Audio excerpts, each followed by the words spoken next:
true do you think the talk is about why millennials have not bought a home yet? Of course, there are millennials that have bought homes, but in general, there's so much conversation around the generation that has delayed everything.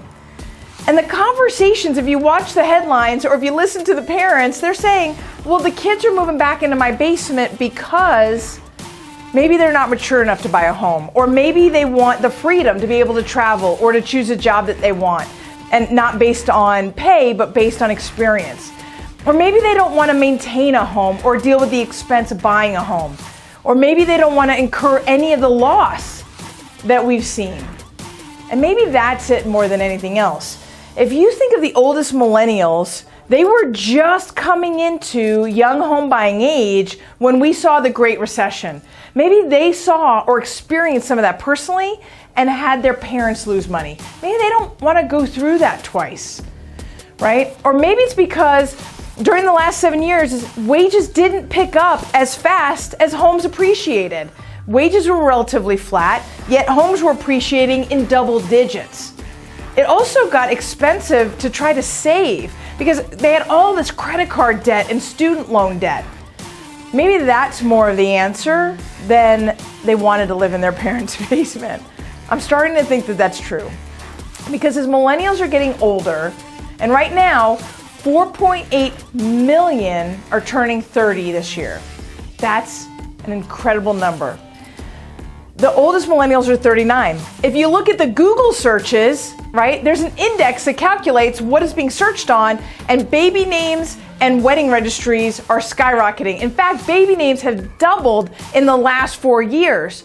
And did you know the home ownership rate goes from 38% to 82% as soon as you have a child? Meaning only 38% of single millennials own a home versus 82% of them with a child own a home.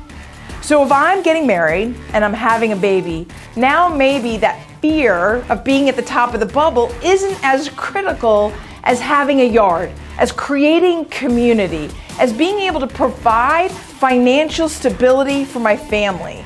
It's different. And here's 3 really powerful things that homeownership gets you, right? It gets you the ability to build equity through principal reduction. Rent doesn't do that. And even if I take the same rent and the same mortgage, you're going to tell me, well, it costs more to get into a home. And it does. In 3 years, that rent's going to keep going up and that mortgage payment is flat. So increased equity. You also have artistic control, right? You can do what you want to the backyard or to the inside or to the home. You can make it yours. You can build it out the way you want it. And then the third is the gift, and that's appreciation.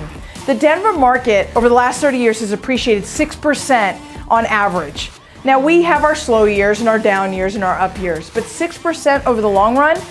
And if you start thinking like an investor, then it doesn't matter where on that scale you buy, whether you buy it at the top or the bottom, if you hold that property for the long run, you've got an appreciating asset that's building wealth, hands down. Well, my name is Nicole Rueth with the Rueth team of Fairway Mortgage, and we would love to go to work for you because this is your year to start building wealth and to get into home ownership. I'll talk to you soon.